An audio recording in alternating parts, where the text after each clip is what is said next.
Hello, everybody. We're talking backstage about nonsense, so let's get started. No, but thanks everybody for coming out. I see Pasta Mike and Brewfax and Nick with New Testament Theologist and Converse Contender, a few people, so thanks for coming out. We've been trying to do the stream a few times, and we finally got it started. Rob from Sentinel Apologetics, he should be here, but I don't know, we haven't heard from him, so he'll probably pop in here in a few minutes, but we just wanted to get... Yeah, exactly. Ooh. Come on, I swear we can't hear you guys or something. What? Everything good? Now it is. I don't understand why it keeps changing on me, but whatever. If you can hear Travis and John, let me know. If you can't, say something in the chat. But I'm 99% sure. Mic check 1 2. But we're going to be just kind of talking about young earth creationism and kind of preparing. Travis has a debate coming up on the gospel truth in 3 days? So it's on Friday, I guess? Yeah. Cool. Yeah, so we're just kind of going to be going through some stuff. So I'll kind of let Travis introduce himself. He's been on the channel a few times, but he can kind of introduce himself a little bit and talk about, a little bit of background to the debate, and then we'll kind of just get started with the conversation from there. Yeah, cool. So I'm Travis, been a Christian coming on 4 years now. I do a lot of outreach ministry to the homeless here in Dallas, Texas, and I'm actually going to school for meteorology, working on a certificate of science apologetics, the reasons to believe. And in the YouTube world, I just joined the Proselytize or Apostatize team as a co-host. So now I'm officially in the YouTube game. So I'll be hosting debates, discussions, things like that, which ought to be kind of cool. And as far as this debate, it's interesting because, and that's really why I wanted to have Rob on here, is because I came to faith through his ministry, and Rob and I share a lot of the same views. In fact, I've derived a lot of my views from Rob, and we hold the almost identical version of Genesis. And so basically during the debate, I'm going to be representing the Sentinel Apologetics view of Genesis, and we're going to look at its ancient Near Eastern culture, how it can relate to history, science, things of that sort. And finally, the title of the debate is Old Earth Creationism compatible with the Bible? Not is it the most biblically consistent model, but is it just compatible? So it's a fairly easy burden of proof. But of course, I want to show more than that it's just compatible. I want to show that it's the most parsimonious and plausible view as well. Nice. So I don't know exactly how we want to get started. Like I said, we were kind of expecting to have Rob on, and like I said, he'll probably pop in at some point. But if you kind of want to, obviously you have your opening statement ready. So I don't know if we want to. We were kind of talking a little bit about the whole idea of ancient Near East polemic and stuff along those lines. So if you kind of want to say a few things about that, and we'll just kind of chime in and give some thoughts or see what the audience has to say too. But yeah, okay. So if anybody in the audience has questions, just leave them. We'll kind of hit them as we go too. Definitely. Now, my view of Genesis kind of has 3 parts. We're looking at the ancient Near Eastern context. of the pagan deities surrounding the Israelites at the time. We're looking at how the Bible is different, how it's unique than those ancient Near Eastern myths, and also how, I guess, can this be converted into what modern science would say, like this is actually accurate, what it's describing actually happened, and so forth. Yeah, I think the whole like the whole like ancient Near East, like the similarities and stuff. Something I'm curious. We talked about this a little bit, and what I was thinking of as we were like preparing for this is like the whole idea of that. Like, I don't know. I guess a lot of young Earth creationists. I don't want to like put words in their mouth, but I guess they want to say that like Genesis came before these other things like the Enuma Elish or whatever, but that's just not. No, that's not right. No. Yeah, even like conservative Christian scholars don't even really say that. So if that's the case, then then that would mean, yeah, I don't know, but then because that means like the similarities mean that God like gave special knowledge to like these other cultures, but only like little bits of it. They got like everything else wrong. Like I don't know. I think it just doesn't add up at all. I think like the whole like the fact that there's so many similarities, I think is pretty much like that alone is like makes it to where you can't accept this as like scientific fact, or it just kind of leads to absurdity, basically. And I see your point, because basically you're saying like okay, well, a lot of the Egyptian myths, they have their gods come out of this watery chaos and create order, right? And so if you want to take, like, let's say a Hugh Ross approach and say that the Earth is globally oceanic and covered in this opaque atmosphere, well, are you saying that the Egyptians got that part scientifically exactly right? Yeah. Right, yeah. That's a good point, and that's kind of dealt with in my opening statement. And what it is, it's differentiated between like the like false myths and the true myth, what really happened. In other words, can God take this ancient Near Eastern language and kind of form it into something? And I would agree with you. I don't think Genesis is scientific. I don't think it's teaching his science. That's one thing where even though I'm on the reasons to believe team, I would disagree with Hugh Ross on that. Like, yeah. He goes so far as to say, like, there's passages in the book of Job that say, can you take me to the place where darkness resides? And he's like, that's dark matter. That's dark substance. That's dark. Right. I mean, right. No, I don't. Yeah. I think something to ask, maybe, or at least kind of put forward, maybe in your opening statement, is why does the opponent actually think that Genesis is deploying science in the way that we understand science now? Like, what rationale do you actually have for thinking that? Even if you buy into, and I know that you subscribe to some account of inerrancy, right, in the Bible, which is totally fine. But it doesn't follow from that Genesis is deploying understand science now in the way that we understand science, right? So that's a non sequitur, right? So you would need to. I think it's important to ask an opponent who is claiming that this is giving us everything we need to know, sort of scientifically. Why do we actually think that? Why do we actually think that Genesis is giving that? Yeah. Now, John, you bring up a great point, because I think it's historical. Some parts are historical, not scientific. Oh, sure. I think if we want to apply this materially and scientifically, we're going to have a problem, because guess what the ancient Israelites believed, and we have good evidence for this. They believed in a three-tiered universe. Of course, with a hard dome that had stars embedded in it, held up by pillars with Sheol underneath it, and the sea monster and everything. So if we want to, so that was their science. So if we want to go with science, that's the interpretation you're going to get. Right. Yeah. And then on our school one, even if so, what you're doing is you're committing concordism, and bad concordism at that. I mean, if you're going to go at least do like a Hugh Ross kind of concordism. Sure. At least do something that's like legitimate. Sure. Yeah.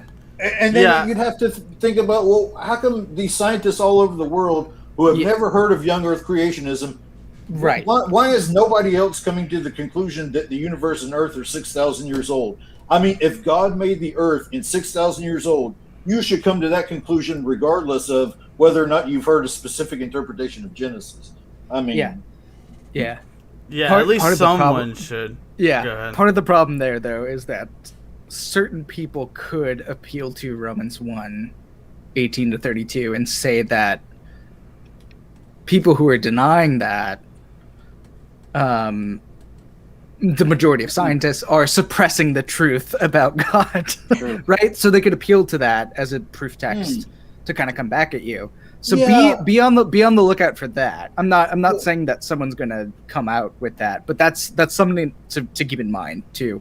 And I'm not saying I agree with that kind of criticism, but that's something that's a place where people could go. Just to keep in mind. Yeah. But then, as you say that, I'm thinking of, I think it's Psalm 19 that say, the heavens declare the glory of God, and the skies, show the work of his handiwork. And that seems to be for the general audience, that you don't need some kind of special revelation and everything. And so if the heavens are declaring the glory of God, what it's signifying should be accurate. I would think. Yeah, I think it's safe to say that Exactly, that's yeah. at least saying that what we see in nature is accurate, because I think that pretty much shuts off the whole view that God created with the appearance of age or whatever, which I think is by far one of the worst ways. So God's just a liar, I need to say something. I need to say something on that, and this is what's so interesting. I remember in my conversation with Seth, he brought that up, that it might be a possibility. But in my first course on reasons to believe that really went over the science, there's two huge problems with that. And the first one is the star spectra. The star spectra, it's like a fingerprint of stars. We can tell how old they are by the amount of light, that comes out from them. So God would have to artificially dim certain stars, make other stars brighter. He would have to do all this manipulation. And then how do you get all these biodeposits that don't build up in 6,000 years? So now we have to say he created the appearance of dead fossilized animals, and that's just weird.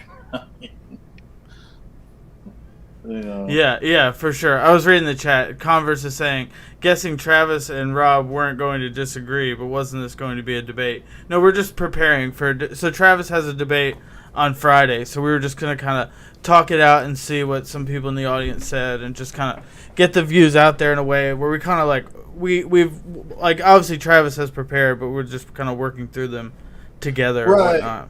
Right, and Converse, the reason I wanted Rob on here, or it would have been good to have Rob, is because him and I hold the same view. I actually got my view from Rob, and I'm going to be presenting the Sentinel Apologetics interpretation of Genesis during the debate. And so he could have, hopefully he'll still be here, but if not, he could have elaborated on it way more than I can, because he's the one that I've learned from, so he would be the best source to go to. Yeah, I'm just trying to read the chat as we're going to. It says, worse, Spartan theology, the god Gaia Karakai is probably 11,000 years old based on archaeology. Not exactly sure, but 2,000 years, chaos. This chaos, waste, in Genesis 1:2, that the earth was formless and void. That can be translated chaos and waste. And that's very, it's a polemic to mainly the Egyptian myths that, they had, I think it was called Nun. They had this watery chaos from which order emerged. And I've actually got a slide I'm going to use during the debate that shows the commonalities between the Bible and the ancient Near Eastern creation myths. And you would be shocked at all the similarities. Yeah, but I think as I come to look at this, what's really interesting is the differences, and that's what you're going to touch on too.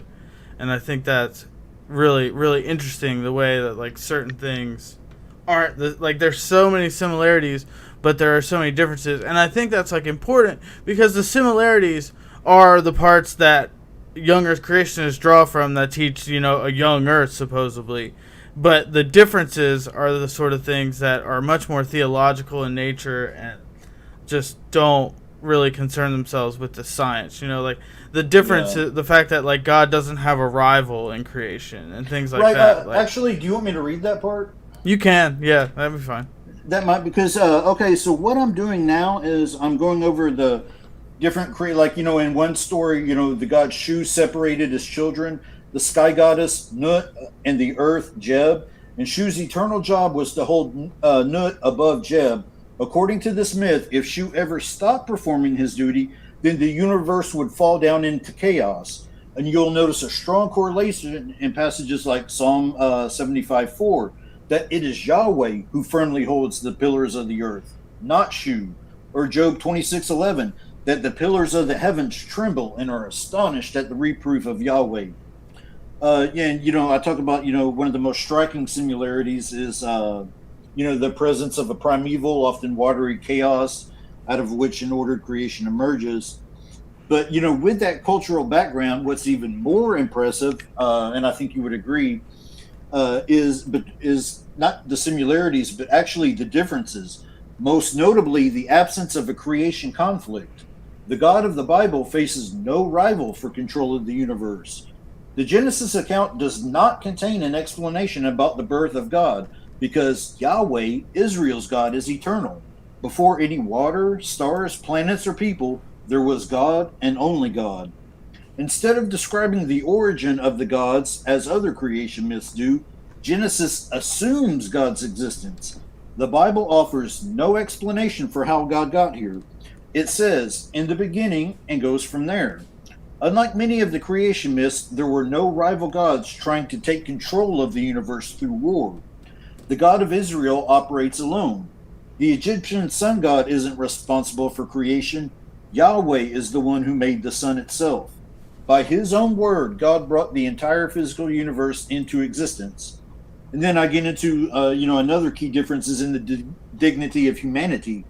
Like in the Enuma Elish, it describes humans as the result of a union between clay and the blood of a demon god. But the Bible teaches Adam's creation is a union of God-formed dust with the breath of God himself. And, the quality of the work assigned to humans is different. Instead of serving as the deity's slaves, as in the Mesopotamian myths, God gives Adam charge over a beautiful garden, and the task of ruling creation has his image bearer.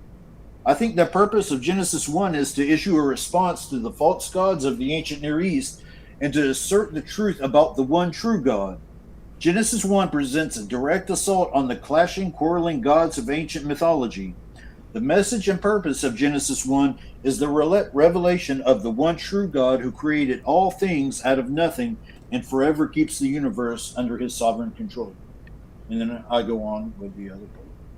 Yeah, no, I think that's really good. Like you said, and mainly the things you touch on that are differences, or not mainly, but all of them, have nothing to do with science. The quality of the work and dignity of humans and stuff like that. Like, none of that has to do with science. Even what I describe happening on the days has nothing to do with science. It's historical snapshots.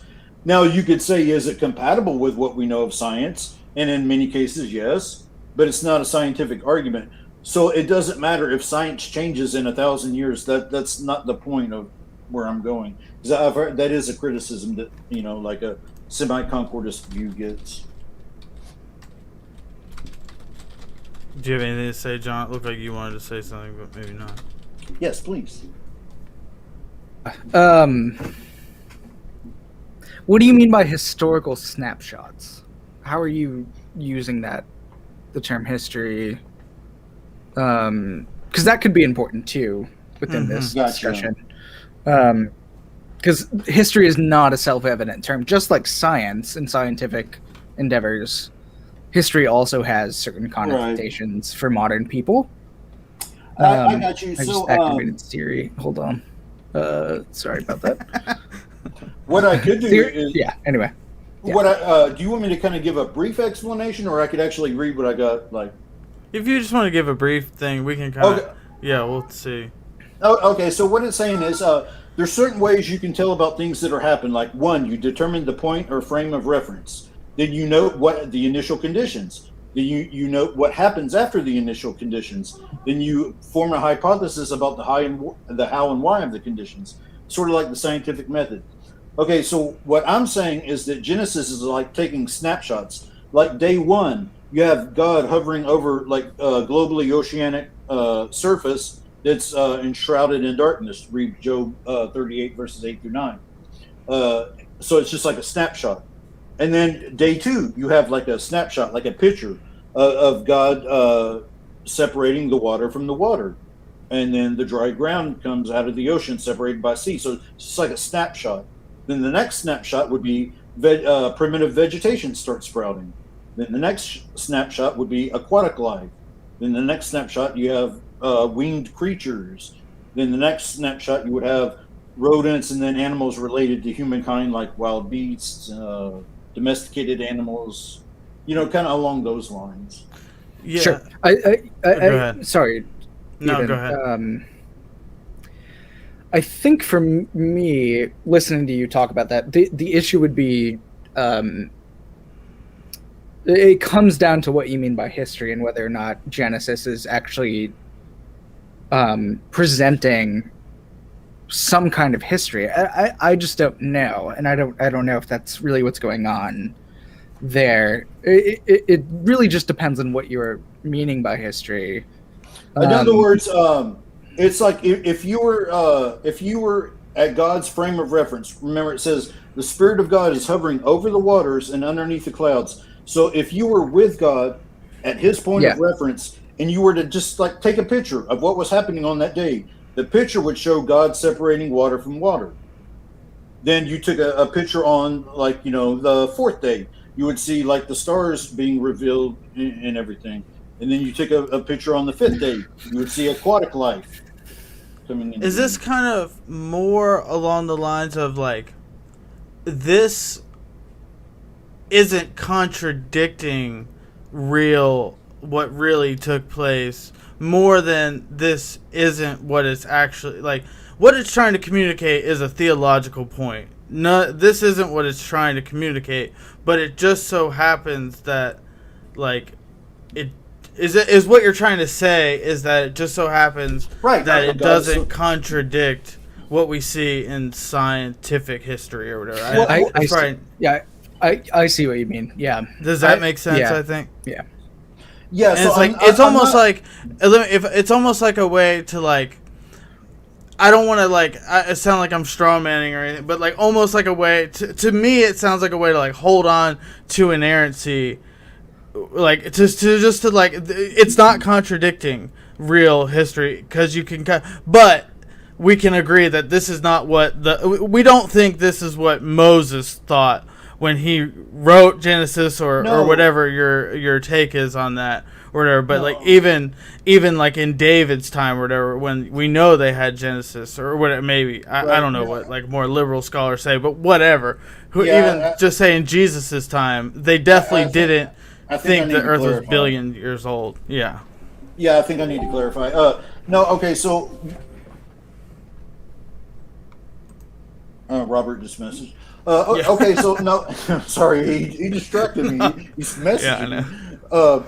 Okay, so I'm sorry. So what it's saying is that on day one, day one, God is hovering over the waters and calls for light, and light appears. It's not saying that scientifically we know the early Earth was globally oceanic and covered in an opaque atmosphere of planetary debris until the light, and then some. Now that happens to be the case. That's certainly what the Bible is teaching.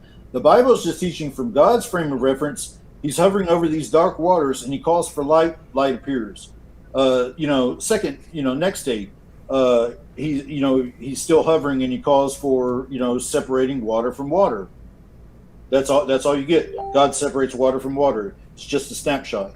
Then the next snapshot would be the dry ground appearing, out of the ocean waters and that formed the seas. I see what you mean. Sorry, Siri just activated again. We're all getting distracted. I don't know why Siri thinks I'm talking to her. So my question is coming from a place that is basically irrelevant to the. I'm finding out as you're talking. It's basically irrelevant to the debate that you're going to be doing, which is, I think I'm presupposing something different about the Bible and the purposes of Genesis than I think you are, which is totally fine. Mm-hmm. And that's becoming clear because I don't think, from where I'm coming from, Genesis 1 and following is giving us God's point of view. I think it's something more complicated than that for me. Right. But I'm not saying that to sort of discount what you're doing, because I think the argument that you were sort of working toward is I would totally agree with, and absolutely 100%. So bag on, man, like keep going.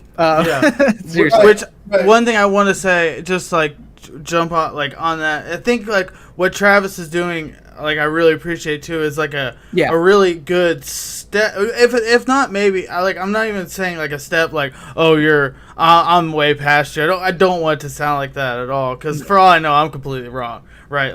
But I think it's like a really good step from like young Earth creation without losing the important parts that even a young Earth creationist holds to. They can hold to your view without like dumping a lot of what they hold important. Where I think like more along what I actually probably think Genesis is doing.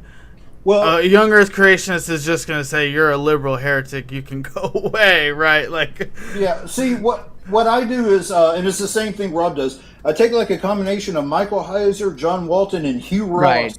And kind of I can see that. Yeah, I can see that combination really clearly, and it's really wonderfully done. I think you're doing an awesome job with that. Yeah. Right.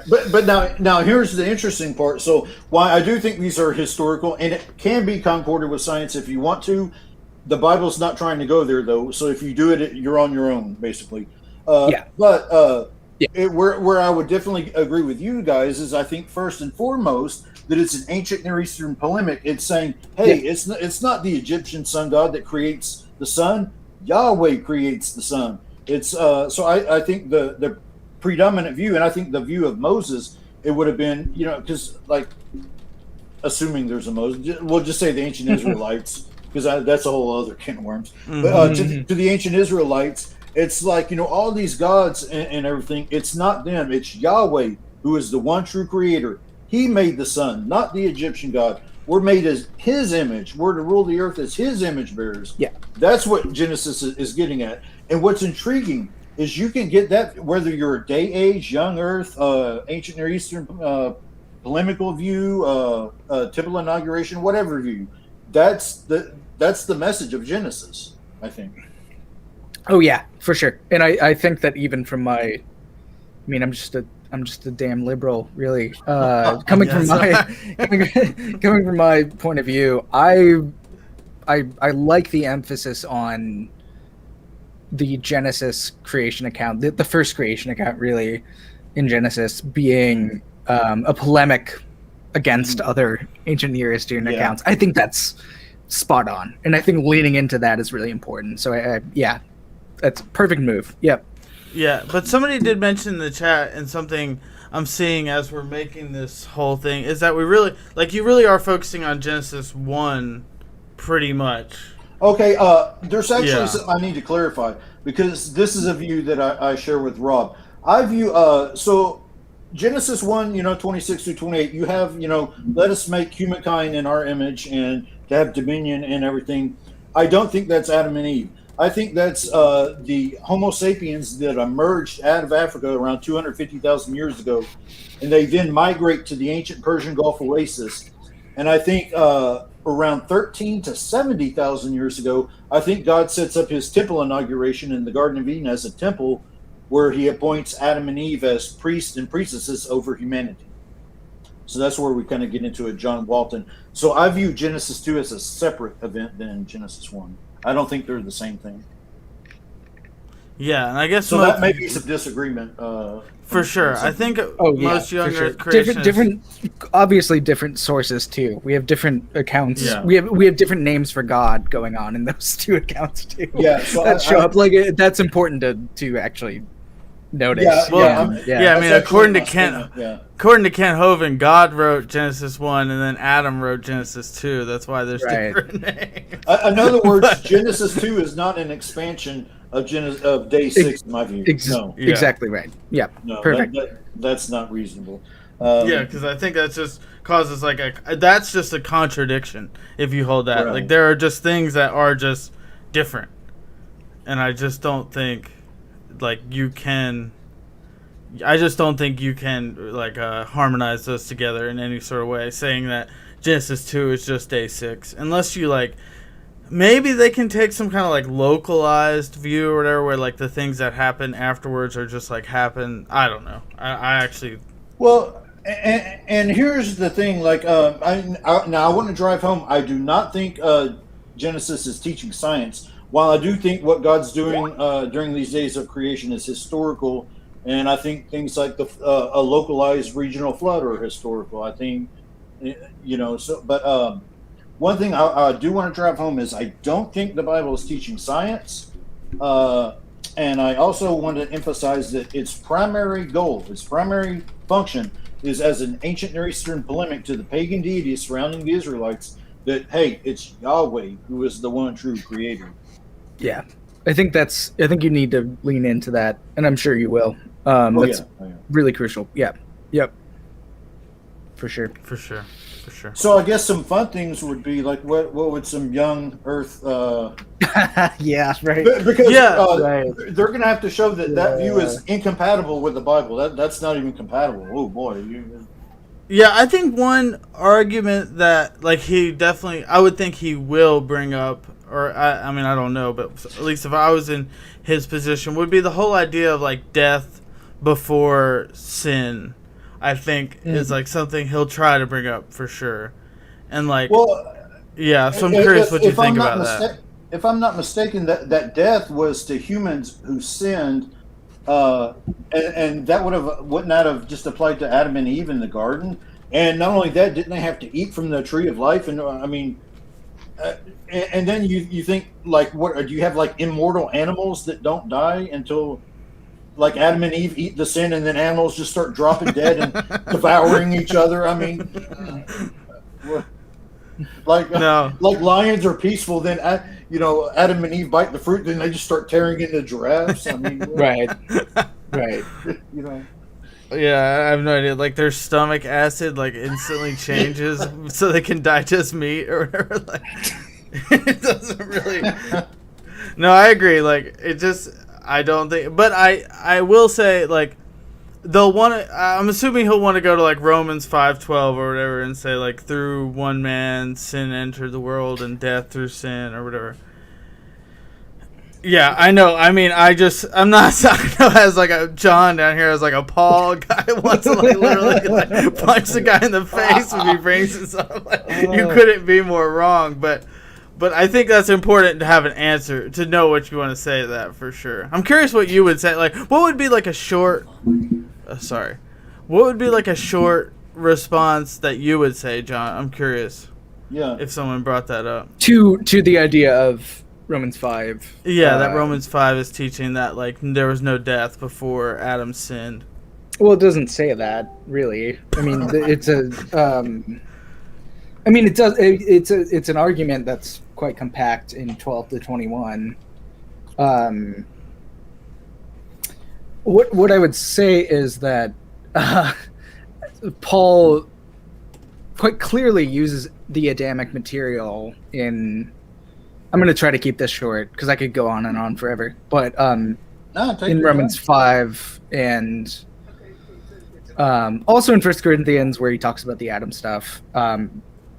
Paul's really thinking typologically about Adam. He's not really, I don't think, thinking about this whole specific narrative because he's not quoting it. Right. He's not quoting the narrative in the text. Yeah. That if he was actually evoking that story, he would indicate that for us, and that's how we know how intertextuality is in play in a text in the New Testament. But he's not quoting that. He's using Adam as a type to represent some kind of realm or negative sort of reality that humanity is a part of. And then in that same text you get Christ sort of being the antithesis to that, right? That's the argument that he's making, and he's really wanting to show that Christ is superior quantitatively and qualitatively to Adam in that text. Sure. There is a kind of there's something out of joint with that Christ really is the true human being and Adam is not. So I think the appealing to Romans 5 for that is missing the point of where the argument is going in Romans 5. It's just not what's at issue there. What's at issue in Romans 5 is talking about how humanity is in the grip of sin through Adam's transgression in some way, however you want to kind of interpret that. But that Christ, in his solution to Adam's problem, is so much more superior, and is actually the original human being there. Paul doesn't use that language, but that's a way of sort of making sense of that. Christ is... Yeah, go ahead. No, I was going to ask you, John, would you say that Adam is like, the priest representing humanity, kind of like I was talking about, that failed, whereas Christ is the representative of humanity who succeeds? Yeah, I think it's even more ontological than that for Paul, because there's an interesting way of explaining this with the typology. So Adam is a type of the one to come. Sure. Right? And I think Paul is actually alluding to coin making in the ancient world. So you have coins which have a stamp that have a type of that stamp. So the type of that stamp is actually not as clear, or, it's not going to visually be something that's as brilliant as the stamp itself. So when Paul is talking about the type, he's talking about this sort of inferior kind of representation of Christ. Christ is the original stamp. He's the one who is the stamp, right, from before the foundation of the world. And sense, and it's a really kind of subtle argument, I think, that he's deploying there. So thinking about this in terms of like ancient kind of images and realities that would have been obvious to Paul, it's a really kind of cool thing to think about, that Christ is the stamp that has this sort of imprint on Adam in the Adamic reality that's much lesser than the original stamp itself. So it's actually the other way around. Christ is the original. Adam is the inferior type, right? So, which is hard to kind of... Yeah. It's hard to see a lot of the time because we're so caught up in this idea that, Adam is sort of before Christ. When I think Paul thinks that Christ is before Adam. So in other words, that would be a very bad place to go to say that there wasn't any animal death before the fall. Exactly right. All that is to say, it's a horrible place to go because there's a different sort of argument going on there. Yeah, and Paul's just not concerned with that. And I mean, I'm thinking of even more simple things like Psalm 104. That actually echoes the creation, and you'll notice that like the lions look to their food, God gives them their food, so it seems a natural God-ordained process. So I think you have ontological problems. If you say that it's bad, it's evil, that God wouldn't allow that, then it's like God is allowing it due to the fact that human sin. So now he's compensating by saying, "Okay, well, I'm gonna do this now." I think it gets into ontological problems, and so the most parsimonious explanation is yes, there was animal death and everything. Adam and Eve had a chance in the garden. They failed. They were expunged into the rest of the chaotic world, I think, is what happened. Right. No, that makes a lot of sense. That's really good explanation. I appreciate that. Yeah. John, that was... Yeah, for sure. I got to head out, but... No, that's fine. Travis, best of luck. You're going to do great. You're going to kill it. I'll be in the chat, okay? Okay. Cool. Thanks, appreciate it. God bless. And Rob should be here. We're hearing... Oh, yeah, now... He messed up. Rob, I mean, he sends like 5 text messages, then he just stops. Yeah, I know. I mean, I don't want to put you on blast on YouTube, but come on, Rob, why are you...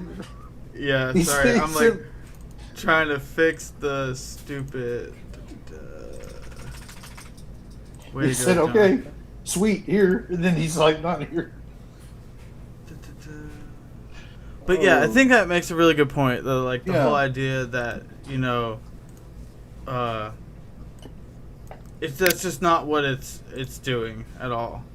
It's Yeah, so I know you guys aren't really big on my weak concordism, and like I get that, like there's like and I respect that. I get that a lot from like theistic evolutionists, but what my point is that there's nothing contradictory in what God's doing on these 6 days of creation. There's nothing contradictory, and it's not teaching science. So if, like, let's say 100,000 years from now, 10,000 years from now, our entire science changes. That doesn't matter to what I'm saying. I'm just saying on day one, God separates water from water. On day two, aquatic life comes. So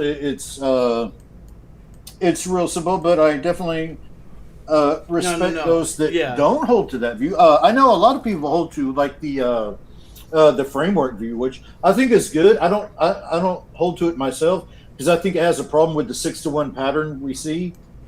But as far as the days, like I know young Earth creationists will say a day is a day is a day, and I'm actually granting that because I'm saying that these are God's ages of creation, but they're analogical, so they're used like analogous to a human work week.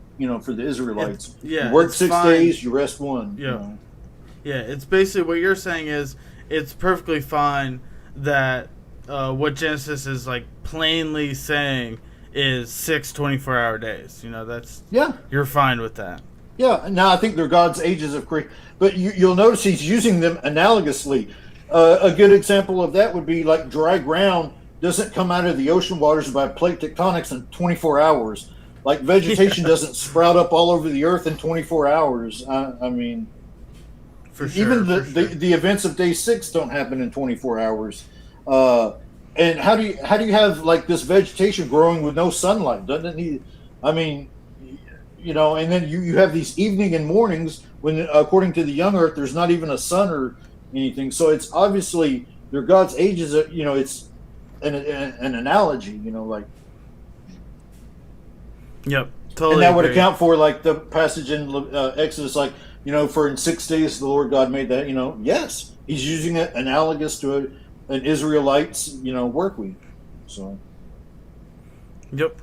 I'm got pretty that much base covered. Yeah, I'm trying. Also, galaxies aren't real since they're not in Genesis 1. I think that's a joke. Boom. But, yeah, got him. Yeah, I'm just looking through the chat, see if anybody.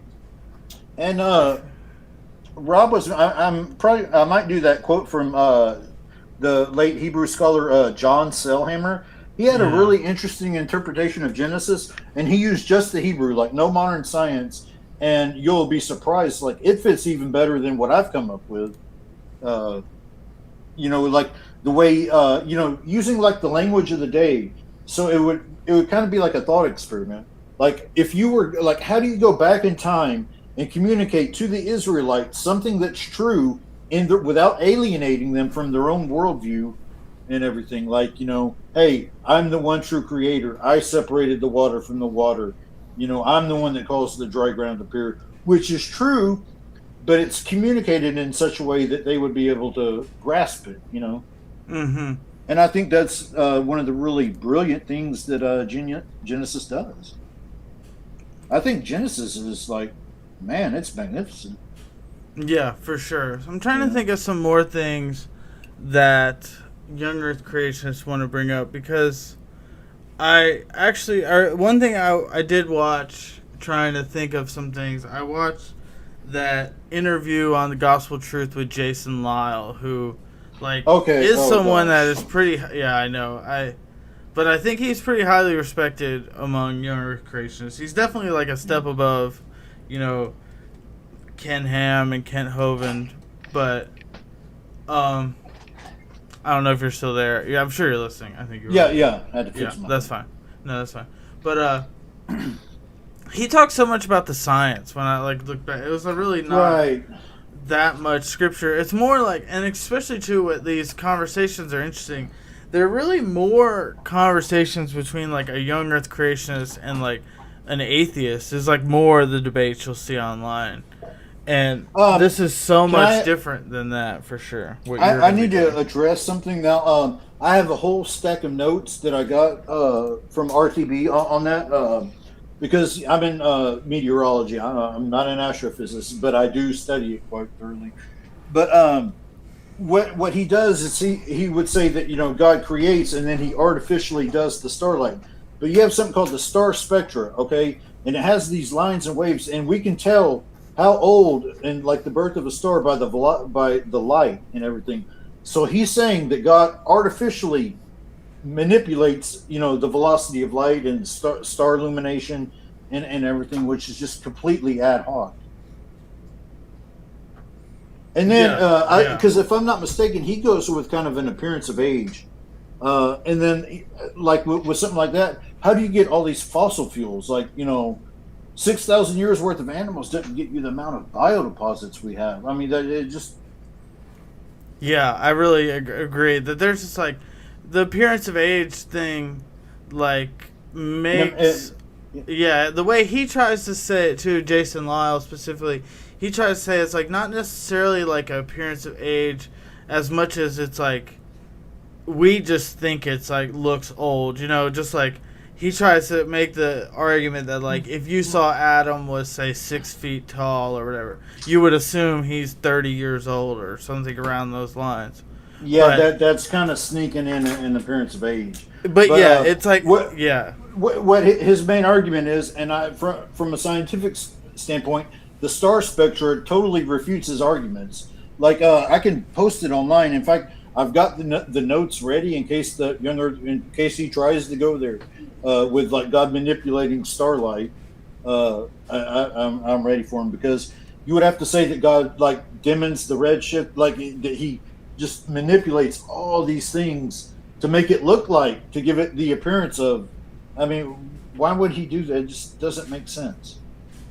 I agree. Yeah, I agree. It just gets to the point where it's just so ad hoc and just so out there that, I just think you just have to keep saying things that, and eventually it just adds up to a point where like, okay, this makes much less sense than just the Bible's not trying to teach scientific history. Right. Like, it's not.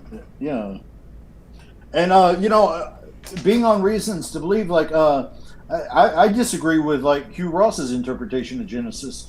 That's why I take Rob's view, and we take arguments from Hugh Ross, but we don't we're not concordists in that sense. I think that's kind of extreme, because I think you can say, well, conditions were suitable and everything, but I don't think you can say the Bible's teaching that that's how the earth was, and that's where people can come in and say, well, what if the science changes and you're saying the Bible's saying all this and Big Bang cosmology could be wrong and everything. So I do want to make it clear that I'm saying it's just giving like pictures, like a little snapshot picture of what God's doing on that specific day, because I don't want to be accused of concordism. That's not where I'm going with it. Yeah, I agree. So I'm trying to think of something else that he might bring up. Seems like you're very prepared for sure, which I know this topic has been something you've been interested in for a long time, and especially like being friends with Rob, he talks about this a lot and has some really interesting stuff to say. So I'm trying to think. Speaking of Rob, what happened? Yeah, I know. He said, but oh, buddy. Yeah, I know, because I know he has some good stuff to add that can like where I know, because what's interesting, and I kind of wish he had been here when John was here, because what I'm putting forward and what I've learned is actually derivative of his teachings, and of course he's going to be much more fluent with it and everything. But I'm prepared to defend it, and that's what I'm going to do. So, but buddy, it's in 3 days, and I'm basically going to be defending the Sentinel Apologetics view of Genesis to show that it is compatible with the Bible. And not only that, I think it's the most parsimonious. And even if you happen to disagree with what God's doing on the different days, that's not terribly relevant to the argument. The argument is that it's an ancient Near Eastern polemic, and the message is it's not these other gods. It's Yahweh who is the one true God. We're made in His image and are to rule the earth as His image bearers. Boom. That's Genesis. Yeah, and I think you're spot on there for sure, which I think really, really, I don't understand, especially given the title of the debate, how, like, and not that all you're trying to do is win the debate, but in the end, like, I don't see how... this is a formal debate. Yeah, so, exactly. like, I've had conversations with, like, people like, Ben and other people that I disagree. They're just conversations. This is a formal debate, so yeah, you want to win. Yeah, true. That's what I'm saying. You just, all I'm saying is you're not trying to, like, use a tactic, like, if you it isn't something like you don't believe just to get the win or whatever, you know what I mean? It's not something along those lines. Right. I'll put it to you like this. All I need to do to win the debate is show that an old earth view is compatible with the Bible, that it's not contradictory. That's all I need to do to win. But my goal is to not just do that, but to show that it's the most parsimonious, best explanation for everything we see, and that it's theologically robust. It's honoring to God. And yep, perfect. That's exactly what I was basically getting at. That think about it. Look at what it's saying. It's not these different gods. It's Yahweh, who is our God, who made us, who made everything else. We are to rule the earth as His image bearers and to be like Him. I mean, that's a much more theologically robust message than if God created the earth in 6 days and dinosaurs were on the ark and all this crazy stuff. I mean, yeah, not the for sure. Not the straw man, but No, I know. That's what it gets hard not to sometimes, just because like we've just, and I don't mean to be. It's just like I just think it gets pretty ad hoc. But that's not to say that there aren't intelligent people who hold. I'm not like putting anyone down or that holds this view. I think I don't know if you'll remember, but I did that debate with Seth on your channel, and I wanted to say at the start, if you are a young earth creationist and you hold this as being foundational to the faith, then I'm not offended. I don't even want to change your mind. Go ahead and go with that. My point and my interest in doing a debate like this is to show that this view is compatible with the Bible. It's compatible with what we find in science. It's philosophically robust. It's theologically robust. It fits well with reality. That's my goal. So my goal isn't to necessarily slam young earth creationism. Now, I do agree with Rob. Him and I are firm on this, that there are cult type views of I think there's a cultish view, an anti-Christian cultish view of young earth creationism too that can kind of creep up. Not that young earth creationists are, but there's this kind of cultic movement behind it too. Yeah, which I think is important to point out, that it just gets to the point where you're holding to things that aren't relevant to what the Bible is teaching, and that's what you're getting at. That's what I think is really important. I remember when I first joined, or when I first became a Christian, I would join groups like young earth creationists, old earth creationists discussions, because I didn't know this was really a thing until I really started getting into it, and then it hit me pretty hard and fast.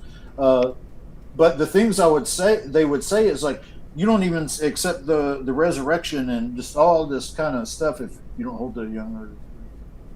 Yeah, because even our buddy... My goal... go ahead. No, please, go ahead. I was just going to say, even our buddy Eric Vierthaler, I always struggle to say his last name. Yeah. He always mentions that he got bashed for reading a Hugh Ross book. People are acting like he's not even a Christian for holding to that and stuff. And it's that type mentality really is hurt. That's why these debates are important in the end of the day. That's why what you're doing, if there's no sense in debating just some random which translation of the Bible is my favorite. I'm not going to do a debate on that, but this topic is important because it causes division within the church that really shouldn't be a thing for sure. Right. So like I was saying, my interest in the debate is to show that this view of Genesis is compatible with everything we find in science. It's compatible with the Bible. It's biblically consistent. It's we don't have to make we don't have to deny science and everything. It's perfectly compatible with what we find in science. I think it has a good philosophical defense. And so my goal in this debate is just to show that Genesis 1 fits well with reality. And I don't care to bash young earth creationism unless it's that certain mentality, then I think that really needs to go.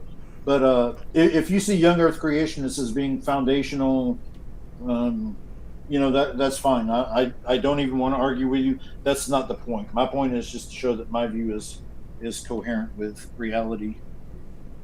For sure.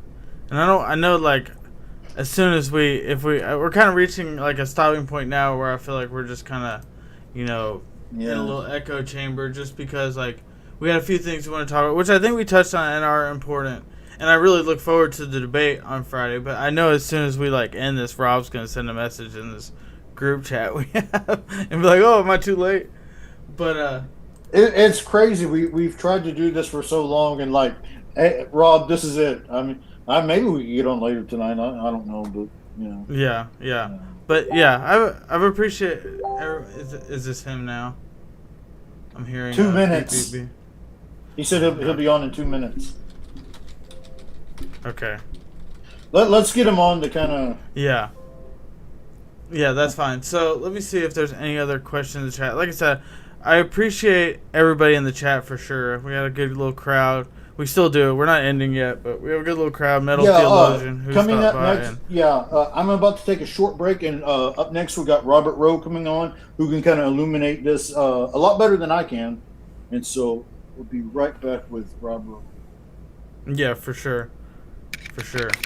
I need like Pasta Mike if he's still in the chat. He needs to make me a cool little commercial break transition or something, but no, I need to learn how to do it myself too, but that's a whole nother can of worms. But like I said, people in the chat, we got Murder Shed Steve and Brewfax. He's been saying a bunch. Everybody, if you haven't seen Brewfax podcast YouTube channel, super awesome channel that does not have enough subs. So just look up Brewfax podcast and subscribe to their channel. And then we saw Normalizing Atheism, who I've been on his channel. That's Pasta Mike. I've been on there a couple times now, and that's an awesome channel. Like that really stands behind their goal of like normalizing atheism, which I, as a Christian, I fully support. So I know it's a little bit off of the topic of tonight, but just kind of shout out to some people who have helped me and supported me, and just share the love, because there are some good small channels out there that people need to subscribe to, like mine. And if you're not subscribed to mine, you should be, but you probably are. Okay, just got back. I don't know if you were saying anything. No, I was just shouting out some people in the chat and telling people where they need to go subscribe. Let's see. I'm gonna pull up the chat here. Yeah, and John and Eddie with Brewfax are gonna do a stream all about their beards. But welcome, Rob. We Nice. Yeah. Rob. I finally made it. Yeah, I know. This has been like the stream that buddy. never wants to happen, but we did it. Rob, did you get a chance to listen to the part with when we had John on, or you just No, I've literally just jumped on. Okay. Did you end the stream? No, we're still going. Okay. So, basically, what I was going to do, I was talking about, my view of Genesis and how much in common you and I share, and how I've kind of derived a lot of my views from you, because, you're the first ministry I came to, and so we hold so many similar views. And then just like a very brief rundown of like and I've sent you my argument. You have these ancient Near Eastern myths, right? Of like, Marduk splits Talmud, and, when it becomes the heaven and the earth. You'll notice this language the Bible uses. And so the Bible, it's an ancient Near Eastern polemic to say, no, it's not the Egyptian sun god Re that creates the sun. Yahweh, Israel's God, made the sun. And you'll notice the Egyptian myths, they have this primeval watery chaos out of which an ordered creation forms. And the Bible's saying, no, it's Yahweh who creates order out of the chaos. And then I look at the differences too of how like humanity has dignity, Adam's to tend a garden and to rule the earth as God's image bearer. Then I get into the days of creation. Now, this is what kind of caused a little bit, like Ethan and John disagree with me on this, and that's fine. But I say that the days of creation are like historical type snapshots of what God's doing. Like, even though they have this ancient Near Eastern context, let's say on day one, we get a snapshot of God hovering over the dark watery surface that's with an opaque atmosphere of planetary debris. And we can kind of read this in Job 38 verses 8 through 9. And then, like, the clouds dissipate and light starts coming through. But the Bible's not really teaching that earth science. It's just saying that from God's point of reference, he's hovering over the water, he calls for light, and light appears. Then on the second day, we get another like snapshot of God, separating the water from the water. Then we get the dry ground coming up that's separated by seas. Then we get another snapshot of just like the primitive vegetation starting to sprout up. Then we get another snapshot of, the stars start appearing to mark out festivals, days, seasons, years. Then aquatic life forms, winged creatures, and everything. So it's just like snippets, like snapshots of what God's doing during these creation days that are that just so happens to be the way the earth sciences actually were, but not that it's teaching that. And so, and then we were just kind of looking at some young earth objections. Like, one thing I had thought of is, how come no other scientist around the world who's never heard of young earth creationism, if God made the earth in 6 days, shouldn't people who have never heard about young earth creation come to the same conclusion? Like, why is nobody coming to this conclusion unless they've read that particular interpretation of Genesis? And I think that pretty much gets you up to speed. I have no problem with Travis's perspective there. I think Travis has really fine-tuned, sort of tongue-in-cheek way of saying it. He's fine-tuned his understanding. It's very similar to mine. I really love your argument about snapshots. I think that's a really cool way of putting it, because guess what? As we know in science, 4.5 billion years has transpired. Yes. So if you think about it, if you and I were to go into, I don't know, a primary school or a secondary high school and give snapshots of natural history, do we go through literally, say, every million years out of the 4.5 billion years? Well, think about it. That would be a lot of snapshots. You're talking hundreds of thousands of snapshots, right? Yes. I mean, you could theoretically, you could be really like methodological about it and be like, every second for the last 4.5 billion years, like bang bang, this happened. But then, because it's such a long time, it's like watching paint dry. So it's like, okay, from this epoch, bang, what's the next big thing that happens? This happens, then bang, what's the next big, I like that. Yeah. But at the same time, I think what you're trying to say is these people weren't saying that back then, which is what I'm saying. And this is why I don't understand. I know there is this reaction against concordism, like let the text be in its original context, and I get that. But then, if we're Christian, aren't we doing the same thing with Jesus's prophecies? Like, aren't we doing concordism when we read Isaiah 53, Psalm 22? Because Isaiah 53 is not about Jesus, but yet you have a concording to Jesus because you see the parallelism. And all I'm saying is, I can't help it, speaking from a science background, I can't help but go, when I read Genesis 1 and those snapshots throughout the creation week, which, by the way, the reason why it's 7 days is because temple inauguration. Yes. But when I go day 1, day 2, day 3, and I just entertain the thought, does this actually contradict natural history? And I can't help but go, it doesn't. So Rob, now isn't it intriguing though? Doesn't it? It's very intriguing that 4.5 billion years ago, when the Earth forms, it's hot and molten, but after it cools, it becomes globally oceanic, and it's covered in this opaque atmosphere of planetary debris and methane and all these things, and then eventually the atmosphere transforms from opaque to translucent, and light starts coming through. Okay, and then what do we get? We get the next, and this is in the chronological order. We get the formation of a stable water cycle. Then dry ground starts appearing by plate tectonics and volcanism. Okay, and then what comes next is you get this early fungus and vegetation. But just quickly, how does it go from opaqueness to translucency? So the natural scientist, the astrobiologist will say, well, you have a type of biotic life. Yeah, that terraforming action is because of early life in the early oceans, even well before the Cambrian. Oh, I know what you're going to say. And it's the spirit hovering. Yes. Thing. If you take that verse of where God's hovering over like that, it's used one other time, and I think it's of a mother hen, something like that. In Deuteronomy 32, yeah. Right, of their eggs. And so, And in fact, I even used this in my fine-tuning debate of how this early microbial life kind of paved the way for advanced humanity.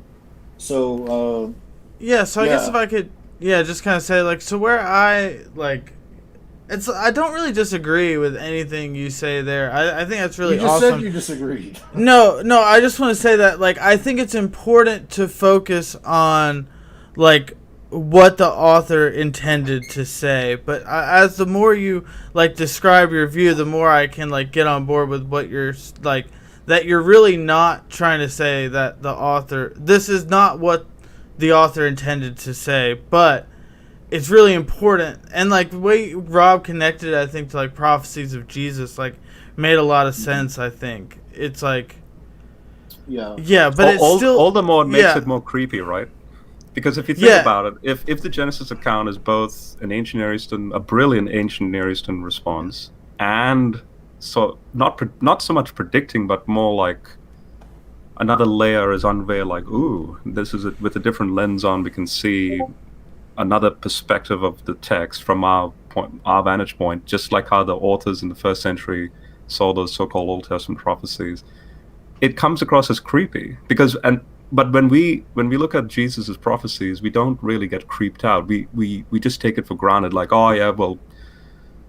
because God inspired it and God worked with the prophets, and it's expected, right?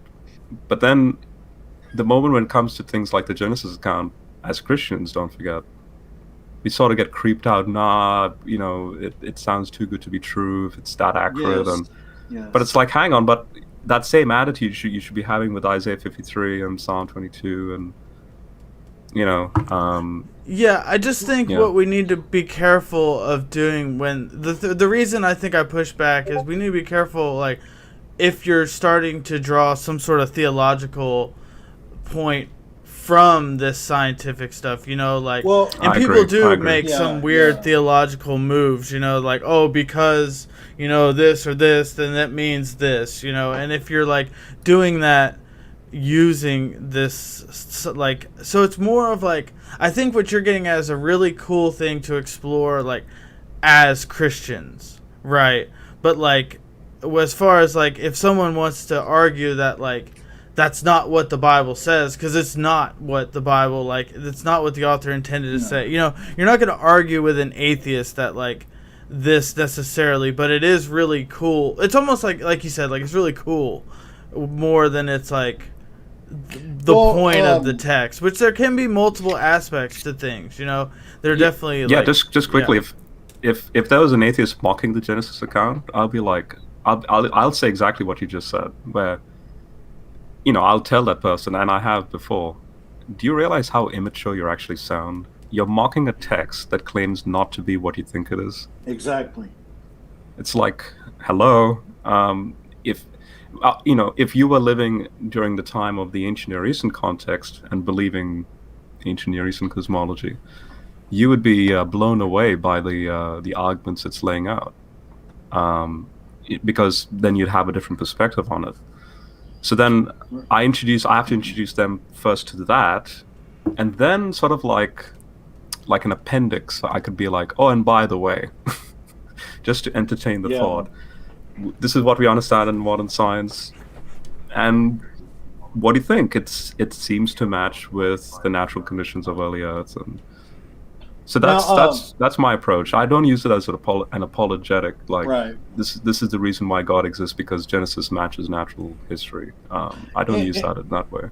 Yeah, and see, if I could chime in, that's what differentiates like me and Rob's view from, like, say, Hugh Ross. Like, now Hugh Ross will teach that, you know, it's science and that's the way it's understood. Like I was telling them earlier, like he'll say in the book of Job where it says, "Can you take me to the place where darkness resides?" That it's talking about dark matter, you know, and things like that. So we're not going that route. I'm basically just saying that it's given like historical snapshots of this going on in this day and this day. But the theology of the text is like saying, no, it's not your God. It's Yahweh who is the one true creator of all things. He made us in his image. We're to rule the earth as his image bearer. And that's the theological message, you know, to take away from the text, regardless of these, you know, different views people come to. But I think the view that me and Rob have are very intriguing, and I think it's really cool that it just so happens that in the chronological history of Earth, you know, it's globally oceanic in an opaque atmosphere, you know, that begins to become, you know, translucent, and you know, you have all these things in order. The formation of a stable water cycle, dry ground starts coming up by plate tectonics, vegetation starts emerging. You know, the atmosphere becomes transparent where the luminaries are visible. Then you have like the aquatic life, but it doesn't stop there. By the way, it continues on right into Genesis 2. Right. Oh, I need. You know, the localizing of Adam and Eve and the Persian Gulf stuff, and yeah. You know. So let me touch on that, and then I'll turn it over to you, because I mentioned to Ethan and John that, and this is very important, that Genesis 2 is a continuation. It's not. It's a different story than Genesis 1. So the way I put Genesis 1 is that, you know, when it says, "Let us make man in our image," these are like the hunter-gatherers out of Africa, say 250,000 years ago, who come out of Africa and sort of migrate to the ancient Persian Gulf Oasis around 100,000 years ago. And then around 13 to 70,000 years ago, in the ancient Persian Gulf Oasis, God sets up a temple of sorts, the Garden of Eden, where he appoints Adam and Eve as priests and priestesses over humanity. And that Genesis 2 is a separate event than Genesis 1. In other words, it's not a continuation of day 6, it's separate. And so and John Walton, people, and that's the thing, people like John Walton actually make that argument. Like not the concordance argument, more from verse 4 onwards in chapter 2. Right. So in other words, that Toledo formula, you know, like these are the generations of, suddenly so technically Genesis 1 actually ends in Genesis 2 verse 3. Then Genesis 2 verse 4 and 5 is when it, like people were wondering, is it a rewording of Genesis 1, or does it actually continue on? Like part 2 now, like what happens afterwards? And John Walton takes that view, and I'm like, that's brilliant, because that actually ironically helps the soft concordance position that Travis and I help, and But anyway, I'm sorry. What I was going to get at is, like, I laid my view out, and you know, I was telling them how I kind of derived that from you, so you would kind of be the go-to person, like, you know, because you're the one that I learned it from. So, Travis, you've still done your work. I'm really proud of you. Like, in fact, you've approached this independently from me. Like, it's not like I've been there sort of holding your hand. Like, you've just, I gave you that initial push, and then you just went out by yourself. And I think you've done a lot of research, and it's really inspiring to see. So something I think would be cool to ask Rob though is, I'm curious, because you talk about these things a lot on your channel, obviously, and I'm curious if recently you've heard any sort of like objections or questions from young Earth creationists that have really made you think a lot, or something, you know, just something maybe recently you haven't talked about quite as much, or something you've looked into recently. I don't know if there's something along those lines, just that maybe like an objection that maybe he could throw at Travis that maybe Travis hasn't thought of. Yeah. And maybe I'm putting on the spot. The most latest engagements I've had with younger creationists, the irony is they don't want to tackle it Bible first. it's really interesting, and maybe you can bring this up in the debate. You and I are coming at this Bible first. We're literally just going for it, right? But at the same time, wanting to honor the text and not be eisegetical and all that stuff, right? Right. So we are being very sensitive and faithful to the best of our ability, not trying not to be as biased as possible. You know, like this is what the text says. But then, so notice, even if you argue for an ancient Near Eastern perspective, that automatically discounts younger creationism off the bat, right? And then when you import the concordist view, so then in my recent engagements, they can't help but go to pseudoscience of like dinosaur blood and, you know, the so-called radiometric dating is off, and, you know, like the whole Jason Lyle sort of argumentation of light, speed of light, and it's just like, wait, so are you and I've actually asked them, it's like, are you telling me that if the Bible is indeed faithful to an old earth perspective, like that means the reason why you're young earth is because of these so-called pseudoscientific arguments. And so what I'm trying to do is psychologically make them come back to the biblical context as to why they believe.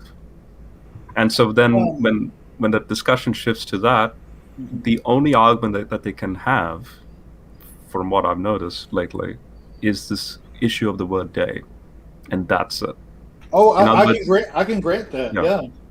Like they take it as a 24-hour, and then they take the genealogy as literally an Adam living 930 years. And then it amalgamates into a so-called 4004 BC creation dates. I had a question for you, but it's really interesting. In my debate with Seth Bloomsburg, he did that, and I said, okay, well, I'm going to take a genealogical Adam and Eve approach, like by Dr. Swamidass, and I'm just going to grant you the 6,000-year-old Adam, and I'm going to grant you these long age genealogies without using the base 60. I'm going to grant you all that. But if we have something like the ancient Near Eastern and like temple inauguration, that didn't get you a young universe. Exactly. So I can grant you that, you know. No, but this is so ironic, because then I showed in that same discussion I had, which by the way was recently on Discord, I said, look, let's just take Yom as a so-called 24-hour period. Well, then again, even if it's temple inauguration, it's not like they were doing 24 hours every day temple inauguration. It just means a period of time during the day that every day there's this temple inauguration. That means, as you see elsewhere in the Old Testament, that the cosmos is God's temple, right? Heaven's my throne, earth is my footstool. That means if day then, and we know it's not 24 hours in the text because grammatically there's no definite article. Right. Like people like Gleason Archer makes that argument. Or Rob, let me interject though. What do you think? Because I would approach it sort of like the analogical day, that they're God's ages of creation, but He's given them to the Israelites as an analogy. So here's the powerful theological point you can make. Now this is coming back to Ethan's point about this theology. So notice I'm now drawing theology not out of the concordist perspective, but more ironically out of the ancient Near Eastern perspective. So if it is a 7-day temple inauguration week, notice you have a human king working within time, and every day it's like, oh, I can't wait till day 2 because day 2 this is going to happen in the temple inauguration. Sure. But if day therefore doesn't mean that Yahweh's got a stopwatch and it's like, all right, day 1's finished, 24 hours is up. Yeah. If you think about it then, because if he's outside time, but at the same time the cosmos is his temple, that means, how old is the cosmos? 13.8 billion years, right? Mm-hmm. That means you're talking about just using the simple ancient Near Eastern perspective, how much bigger than God actually is, because if indeed heaven is his throne, earth is his footstool, and then these days are symbolically used in that same way, and the text itself says that these days are not 24 hours but periods of time, that means if it took 24 hours to do day 1 in the human temple context, that means it would have taken a couple of billion years for God's day 1 in cosmic history, when that was happening. Then day 2, again, so like this vast period of time, So in other words, God is not subject to a 24-hour Earth's rotation. Right. Rather, he's using the analogy of human time with respect to my cosmic sort of like existence and working with that. And just a quick point, Yom is used many different ways in the Genesis 1 passage. Yeah. Guess what? In day 4, there's mention of Yom as being a 24-hour period. Yes. There's even in day 1, like when it says, and the light is the day, the darkness is night. So notice that Yom there, the light is the day, that doesn't really define its time frame. It just says daytime, which you know to be maybe 10 hours long. Genesis 2 then mentions Yom, saying that the whole 7-day week is a day. In Genesis 2 verse 4. Mm-hmm. So you have Yom being used multiple different ways. So all I'm saying is that the ancient Near Eastern temple inauguration elevates God's, I don't know, transcendency or his, because he's not limited to time. Yeah, his eminence and transcendence. Yeah, because now in hindsight of the age of the universe and the earth and so on, how much grander is God in his cosmic temple sense? Right. Because if you take then day as being where it's not, you're not trapped, like it's exactly 24 hours. You can't spill over even 1 second over. Yeah. How much more grander then is God in light of his temple inauguration? Exactly. And this is where now you can bring in day 7, like in Hebrews 4, day 7 extends. Right, it's continuing on, yeah. You can then extend that out if you want. Right, so that Sabbath rest remains open for us to enter into. And what do you think? It seems like, when the young earth, if they want to interpret it materially, because the ancient Israelites held to a 3-tiered universe with a hard dome that had these stars embedded in it and the pillars and everything. So I just I don't understand how they get to their view. Yeah, something before we move on, something I'd like to throw out there that I did hear Jason Lyle say, which he could bring up, and as I'm remembering it, is that like the whole idea of that, say, Moses wrote Genesis or whatever, this would have been before the temple was ever built. So he made like the argument that like saying temple inauguration stuff, like that doesn't make any sense because this is before the temple. And I mean, I know what I would like, how I yeah, was, this I'm is so curious, stupid. Yeah, I just get so irritated by that. Yeah. Because guess what? Deuteronomy 32, Moses affirms that there were nations pre-existing Israel. Hello. Mm-hmm. There was ziggurat stuff going on, and how ironic, Genesis accounts for that. Well before Abraham and the Jews, there's ziggurat temple inauguration going on. We call that the Tower of Babel. And this is where I think Ethan, you, me, and Travis would then sort of be very comfortable with people like, say, Dr. Bowen, when we affirm so there is a proto-history to all this. But then you do have the final redactional form in its culmination during the exilic period. So like the 600s BC, Babylon, that when the Jews are there. And so by then, obviously, you're post-Moses, post all the temple stuff. And then the text goes through its final sort of redacted form, still maintaining its ancient history, but at the same time, to a new generation of Jews post-exile, how do they work with this? Right. And I'm pretty sure God is accommodating and comfortable enough for the text to fit that mold as well. And I think you answered that really, really well, and I totally agree. Like, obviously, there were other temples that they would have understood this concept. It's not like the whole Ark of the temple Covenant is from Egypt, for goodness sake. Yeah. That's David Falk's work, right? Like, yeah. Exactly. Exactly.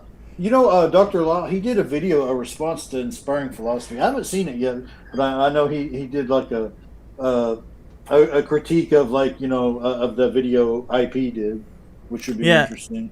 And something else along the lines of what I was saying is like a lot of younger creationists want to act like the creation week like is what established a 7-day week, when in reality, like, no matter, even if you take like the most conservative view that like Moses wrote Genesis and that's what we have. Like, they still had this concept of the week before it was written, right? You know, like, no, like, it's not like they read Genesis and then they're like, okay, now all right, now I see we have a 7-day week, or whatever, you know, like, this 7-day week was already a thing.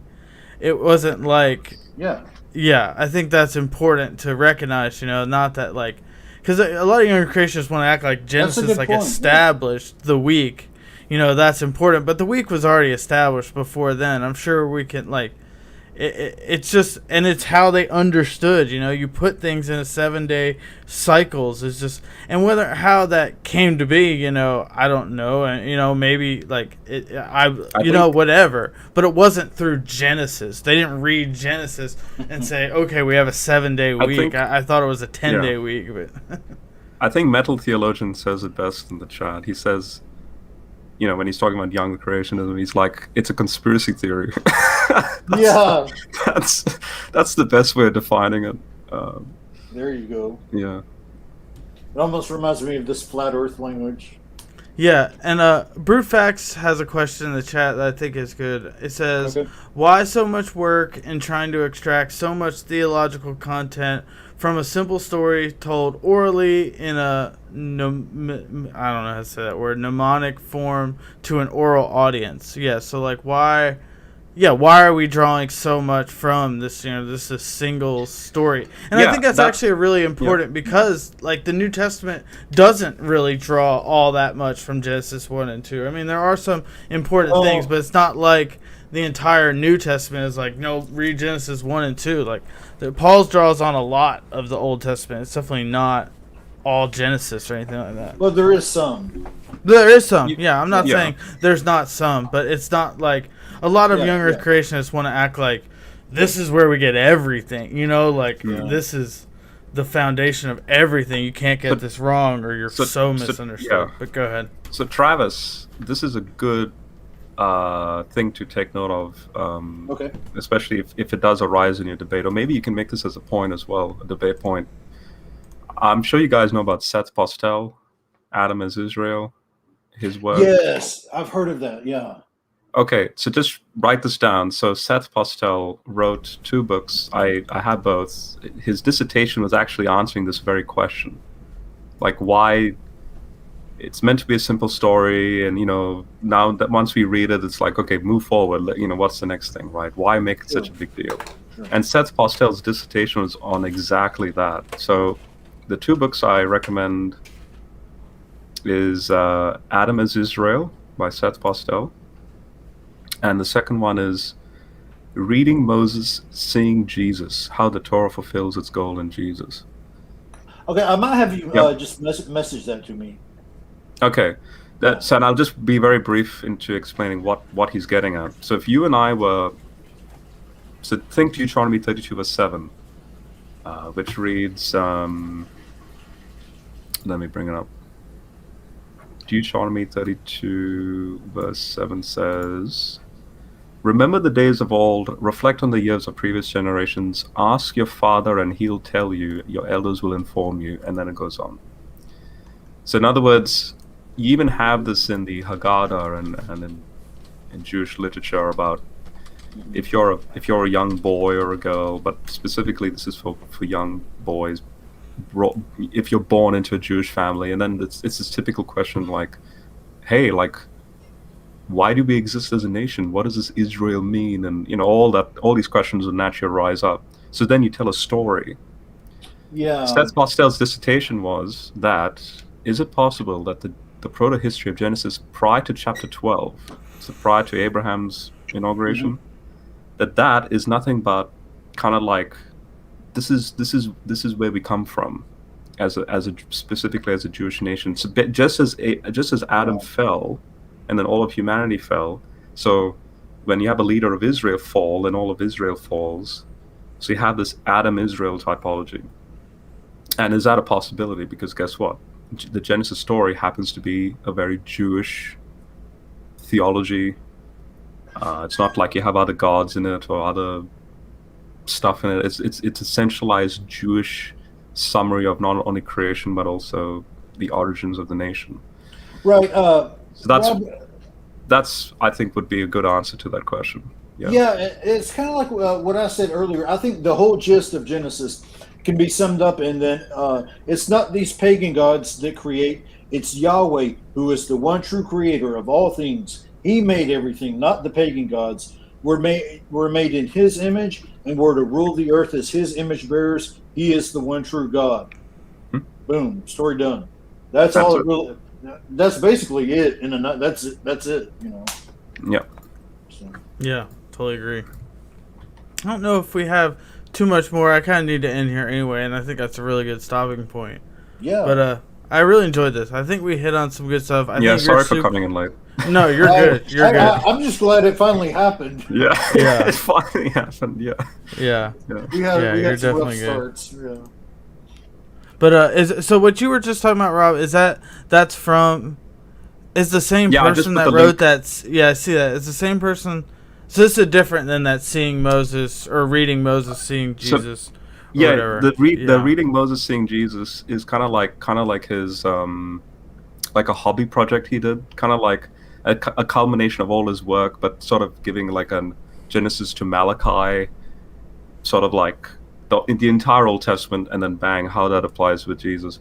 But this is specifically his dissertation, his PhD work, that kick-started it all. So if I were you, Travis, I would just get reading Moses because he summarizes his dissertation even in this book.